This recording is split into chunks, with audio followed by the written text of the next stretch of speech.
మరి ఈ ధనుర్మాసం యొక్క వ్రత నియమాలేంటి స్వామి? సూర్యోదయాత్ పూర్వమే నిద్రలేచి మనం ఇల్లు వాకిలి అంతా ఊడ్చుకొని వారి పూజా గదిని శుభ్రం చేసుకొని ఇంట్లో ఉన్నటువంటి దేవతలను ఆరాధన చేసుకొని తర్వాత తులసి మొక్క దగ్గర దీపారాధన చేసుకొని వారు వండినటువంటి నైవేద్యాన్ని దేవుడికి పట్టించి తర్వాత బయటికి వచ్చి నక్షత్ర దర్శనం అనేది చేసుకోవాలి. నక్షత్ర దర్శనం కావాలంటే వారు ఎంత ముందుగా లేవాలనేది మీరు ఆలోచన చేసుకోండి.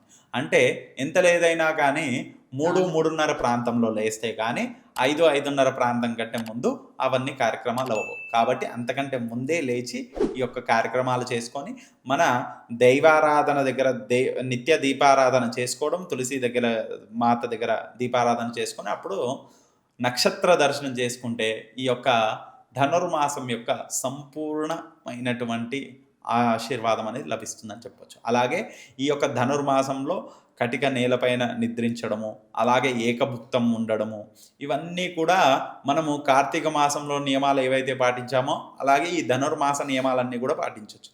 ఇందులో ప్రత్యేకంగా ఏంటంటే ధనుర్మాసంలో మనకు ఎవరికైనా వివాహము కాలేనటువంటి వాళ్ళు, వివాహం ఆలస్యంగా అవుతుందనే వారు ఉన్నారు కదా, వారు మాత్రం ఇది ధనుర్మాసాన్ని పూర్తిగా పాటించారనుకోండి ఖచ్చితంగా అతి త్వరగా శీఘ్రంగా వివాహం జరుగుతుంది.